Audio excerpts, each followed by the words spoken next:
નમસ્કાર દર્શક મિત્રો, લેટેસ્ટ ન્યૂઝમાં આપનું સ્વાગત છે। આજે આપણે ગુજરાત અને દેશના એવા 10 મોટા સમાચાર વિશે વાત કરીશું જે તમારા જીવન પર સીધી અસર કરશે।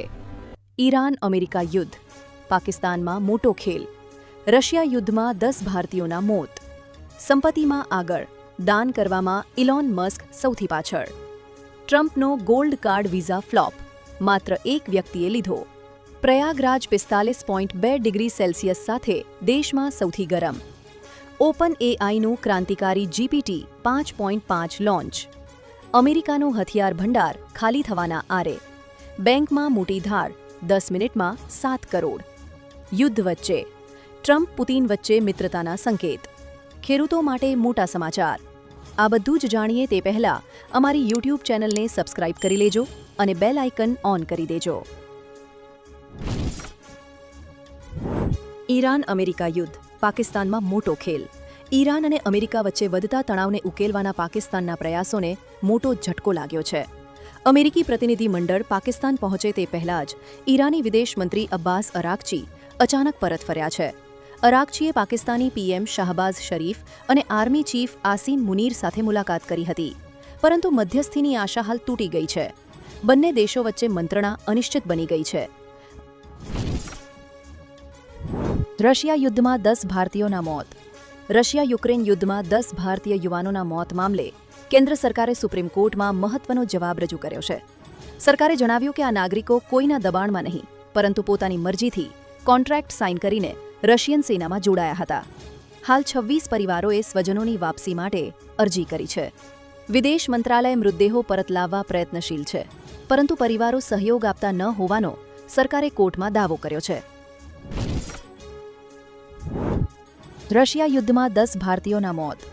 રશિયા યુક્રેન યુદ્ધમાં 10 ભારતીય યુવાનોના મોત મામલે કેન્દ્ર સરકારે સુપ્રીમ કોર્ટમાં મહત્વનો જવાબ રજૂ કર્યો છે। સરકારે જણાવ્યું કે આ નાગરિકો કોઈના દબાણમાં નહીં, પરંતુ પોતાની મરજીથી કોન્ટ્રાક્ટ સાઇન કરીને રશિયન સેનામાં જોડાયા હતા। હાલ 26 પરિવારોએ સ્વજનોની વાપસી માટે અરજી કરી છે। વિદેશ મંત્રાલય મૃતદેહો પરત લાવવા પ્રયત્નશીલ છે, પરંતુ પરિવારો સહયોગ આપતા ન હોવાનો સરકારે કોર્ટમાં દાવો કર્યો છે। સંપત્તિમાં આગળ, દાન કરવામાં ઇલોન મસ્ક સૌથી પાછળ। ફોર્બ્સના નવા રિપોર્ટ મુજબ અબજોપતિઓના દાનને જોડીને ટ્રુ નેટવર્થ યાદી જાહેર કરાઈ છે। ઇલોન મસ્ક 0.06% દાન સાથે બંને યાદીમાં પ્રથમ છે। જો બિલ ગેટ્સ અને વોરેન બફેટે દાન ન કર્યું હોત તો તેઓ અનુક્રમે બીજા અને ત્રીજા સૌથી અમીર વ્યક્તિ હોત। ગેટ્સે 73.1 કરોડ શેર દાન કર્યા છે। આ યાદી દર્શાવે છે કે ઉદારતા અબજોપતિઓના રેન્કિંગમાં કેટલો મોટો તફાવત લાવી શકે છે।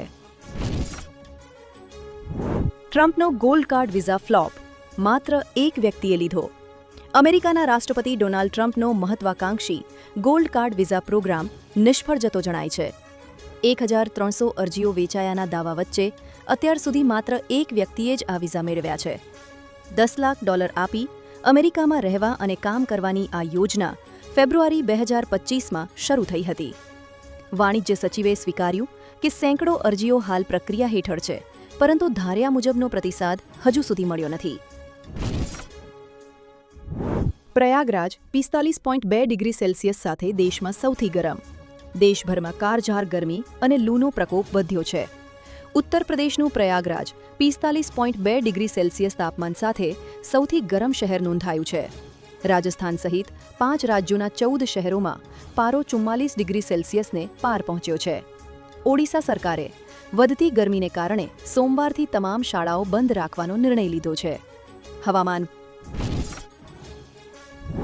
ઓપન એઆઈનું ક્રાંતિકારી જીપીટી 5.5 લોન્ચ। ઓપન એઆઈએ 23 એપ્રિલ 2026ના રોજ સૌથી શક્તિશાળી મોડેલ જીપીટી 5.5 લોન્ચ કર્યું છે। આ નવું એજન્ટિક એઆઈ માત્ર સવાલોના જવાબ જ નહીં આપે, પરંતુ જટિલ પ્રોજેક્ટ્સનું પ્લાનિંગ અને અમલીકરણ પણ જાતે કરશે। 100 માર્કની ટેસ્ટમાં 93 માર્ક્સ મેળવનાર આ મોડેલ ટેક્સ્ટ, ઓડિયો અને વિડીયોને એકસાથે પ્રોસેસ કરે છે। જૂના મોડેલ કરતાં 1.5 ગણું ઝડપી જીપીટી 5.5 ગણિત અને વિજ્ઞાનની જટિલ સમસ્યાઓ પણ સચોટ રીતે ઉકેલી શકે છે।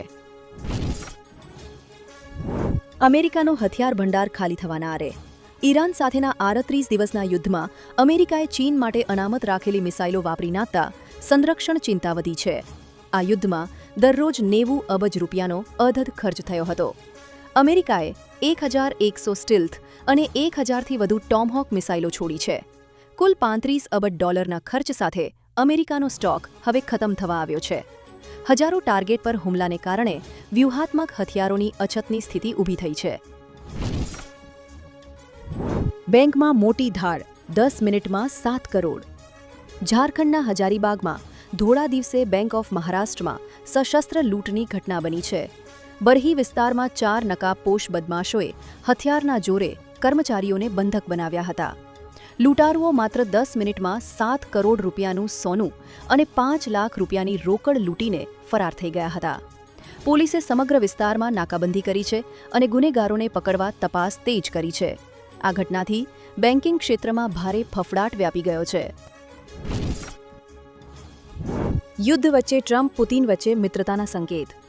વૈશ્વિક રાજકારણમાં મોટા ફેરફારના સંકેત મળી રહ્યા છે. રશિયાના પ્રમુખ વ્લાદિમીર પુતિન ડિસેમ્બરમાં અમેરિકાના મિયામીમાં યોજાનારી G20 સમિટમાં હાજરી આપી શકે છે. ડોનાલ્ડ ટ્રમ્પના નિમંત્રણ બાદ ક્રેમલિનને હકારાત્મક પ્રતિસાદ આપ્યો છે. 2019 પછી પુતિન પ્રથમવાર આ મંચ પર દેખાઈ શકે છે. જો ટ્રમ્પ અને પુતિન હાથ મિલાવશે તો ઓઇલના ભાવમાં ઘટાડો અને યુક્રેન યુદ્ધના ઉકેલની દિશામાં મોટું કદમ બનશે. ખેડૂતો માટે મોટા સમાચાર. ઈરાન સંકટ વચ્ચે ખાતરના ઉત્પાદનમાં ઘટાડો થવા છતાં ભારત સરકારે ખેડૂતોને રાહત આપી છે. ગ્લોબલ માર્કેટમાં યુરિયાની કિંમત પ્રતિ બોરી 4000 રૂપિયાને પાર કરી ગઈ છે, પરંતુ સરકાર 45 કિલોગ્રામની બોરી માત્ર 266.5 રૂપિયામાં ઉપલબ્ધ કરાવી રહી છે. ખાતર વિભાગે જણાવ્યું કે દેશમાં પૂરતો સ્ટોક ઉપલબ્ધ છે. ખેડૂતોને આર્થિક બોજથી બચાવવા માટે સરકાર યુરિયા પર પ્રતિ બોરી હજારો રૂપિયાની સબસિડી આપી રહી છે. આવી જ માહિતી મેળવવા માટે અમારી YouTube ચેનલને સબસ્ક્રાઇબ કરો અને વિડીયોને લાઇક કરો, જેથી તમને આવી માહિતી મળ્યા રાખે.